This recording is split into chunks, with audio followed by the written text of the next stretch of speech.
هنعمل النهارده حلو من الحلويات الشرقية اللي الناس كلها بتحبه، الحلاوة بتاعة رمضان.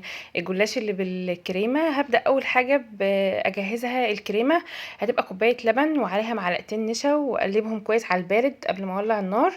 وبعد كده هجهز معلقتين سكر، ومعلقتين جوز هند. السكر اختياري، انا بقلل السكر لان كده كده هنحط شربات في الاخر. وحبه فانيليا صغيرين بس يدوا ريحه حلوه للكريمه دي. وهولع النار واقلب اقلب على هادي لحد ما تتقل واولع النار. طبعا المفروض في نفس الوقت ده اكون انا بجهز الشربات، بس انا عندي اصلا الشربات كان جاهز في التلاجة. شربات الكريمه الجلاش ده بتاع الكريمه بيكون كوبايتين سكر ليهم كوبايه ميه ورشه وعصره ليمونه بس. هاجي بقى واسيبه طبعا يكون ساقع والجلاش سخن. انا كان عندي جاهز في التلاجة. بعد كده بقى الجلاش نفسه بالكريمه طريقته. هدهن الصينيه بسمنه او بزيت. انا هكون مسيحه حبه سمنه على زيت مع بعض. وبالفرشه هحط كل طبقه هحطها. هدهنها سمنه وزيت بالفرشه. طبعا هي الفرشه مش بتحط كتير يعني ما تخافوش مش هيبقى تقيل قوي. بس هدهن بين كل طبقه والتانيه بالسمنه والزيت لحد ما اوصل لنص لفه الجلاش. هحط بعد كده بقى الكريمه.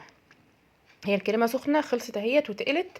احطها في النص وهظبطها في نص الصينيه. احاول ان انا مطلعهاش للطروف علشان لما اجي احط الطبقات اللي فوق هي ما تخرجش من يعني من الطروف وتتحرق.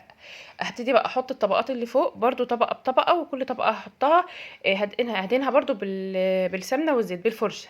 مش هحط كتير يعني، هو بس يا دوب ادهنها علشان تبقى مورقه لما تستوي يعني تستوي يعني تبقى مورقه وحلو. هاحطهم كده بواحدة بواحدة لحد لما هوصل لآخر طبقة. هظبطها بقى هتنيها لجوه عشان تبقى شكلها متظبط شوية غير الطبقات اللي هي اللي جوه كنا عاملينها بأي شكل عادي. المهم اللي فوق تبقى يعني متظبطة. وهسخن الفرن على درجة حرارة 200، او اقل شوية لو حرارة الفرن بتاعتكم عالية. وهدهن الوش بتاعها بالسمنة والزيت. وبعد كده بقى هقطعها بالسكينة حسب الشكل اللي انا عايزاه، سواء كبير صغير ايا كان الشكل ايه. هقطعه بالسكينة بس، ويعني عشان تبقى يعني متحدد شكلها. اما تخرج من الفرن نرجع نظبطها تاني. بس كده. وهدهن بقى على وشها برضو حبة سمنة وزيت تانيين علشان تبقى يعني محمرة في الوش حلو. هتدخل الفرن مش هتاخد تقريبا ربع ساعة، هتخرج حلوة جدا جدا. هتبقى هي سخنة. انا هحدد طبعا التقطيع تاني عشان ابقى متأكدة ان هما الشرايح متقطعة. ولازم تكون هي سخنة قوي والشربات ساقع، شربات ساقع خالص من التلاجة.